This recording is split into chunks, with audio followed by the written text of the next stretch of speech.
एक घने जंगल में एक बंदर और एक हाथी रहते थे। हाथी बड़ा शक्तिशाली था। वो बड़े बड़े पेड़ों को एक ही झटके में उखाड़ देता था। बंदर काफी दुबला पतला, लेकिन वो बड़ा ही फुर्तीला और तेज था।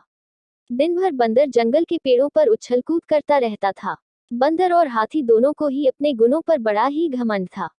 दोनों ही एक दूसरे से खुद को ज्यादा अच्छा मानते थे। इस वजह से दोनों में हमेशा बहस होती रहती थी। उसी जंगल में एक उल्लू भी रहता था, जो अक्सर बंदर और हाथी की हरकतें देखता था। वह इन दोनों के लड़ाई झगड़े से परेशान हो गया था। एक दिन उस उल्लू ने उन दोनों से कहा, जिस तरह तुम दोनों लड़ते हो, इससे कोई फैसला नहीं होने वाला है। तुम दोनों एक प्रतियोगिता के जरिए आसानी से यह फैसला कर सकते हो कि तुम दोनों में से सबसे शक्तिशाली कौन है। बंदर और हाथी दोनों को उल्लू की बात अच्छी लगी। दोनों ने फिर एक साथ पूछा, इस प्रतियोगिता में क्या करना होगा। उल्लू ने कहा, इस जंगल को पार करने पर एक दूसरा जंगल आता है, जहां पर एक काफी पुराना पेड़ है, जिस पर एक सोने का फल लगा हुआ है। तुम दोनों में से उस सोने के फल को जो पहले लाएगा, उसे ही इस प्रतियोगिता का विजेता बनेगा और असल मायनों में सबसे शक्तिशाली कहलाएगा। उल्लू की बात सुनते ही बंदर और हाथी बिना कुछ सोचे समझे दूसरे जंगल की तरफ निकले। बंदर ने अपनी फुर्ती दिखानी शुरू की। वह एक ही छलांग में एक पेड़ से दूसरे पेड़ तक पहुंच जाता। वहीं हाथी तेजी से दौड़ने लगा और रास्ते में आने वाली हर चीज को अपने मजबूत सूंड से उखाड़ फेंकता।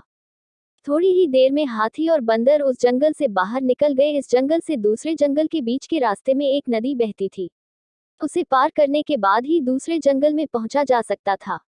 बंदर ने फिर से अपनी फुर्ती दिखाए और झट से वह नदी में कूद गया, लेकिन पानी की लहर काफी तेज थी, तो बंदर नदी में बहने लगा।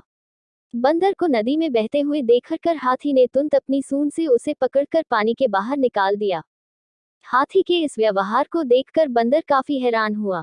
उसने विनम्र होकर हाथी को अपनी जान बचाने के लिए धन्यवाद कहा और अपनी हार मानते हुए हाथी को ही आगे का सफर तय करने के लिए कहा।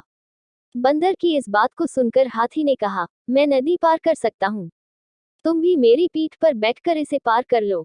बंदर हाथी की बात मान गया और वह हाथी की पीठ पर बैठ गया। इस तरह दोनों ने नदी पार कर ली और दूसरे जंगल में पहुंच गए। फिर दोनों ने मिलकर सोने के लगे हुए फल वाले पेड़ को भी खोज निकाला। सबसे पहले हाथी ने अपनी सूंड से उस पेड़ को गिराना चाहा, लेकिन वह पेड़ काफी मजबूत था। हाथी के प्रहार से वो पेड़ नहीं उखड़ा। फिर हाथी ने निराश होकर कहा, मैं अब यह फल नहीं तोड़ सकता हूँ। बंदर बोला, चलो मैं भी एक बार कोशिश करके देखता हूँ। बंदर फुर्ती से उस पेड़ पर चलने लगा और उस डाली पर पहुंच गया जहां पर सोने का फूल लगा हुआ था। उसने वह फल तोड़ लिया और पेड़ के नीचे उतर गया। इसके बाद दोनों वापस नदी पार करके अपने जंगल लौट आए और उल्लू को वह सोने का फल दे दिया। फल पाने के बाद उल्लू जैसे ही इस प्रतियोगिता के लिए विजेता का नाम बोला, वैसे ही बंदर और हाथी ने मिलकर उसकी बात को रोक दिया। दोनों ने एक साथ कहा, उल्लू दादा, अब हमें विजेता का नाम जानने की आवश्यकता नहीं है। इस प्रतियोगिता को हम दोनों ने मिलकर पूरा किया है। हमें यह समझ में आ गया है कि हर किसी का गुण अपने आप में अलग और खास होता है।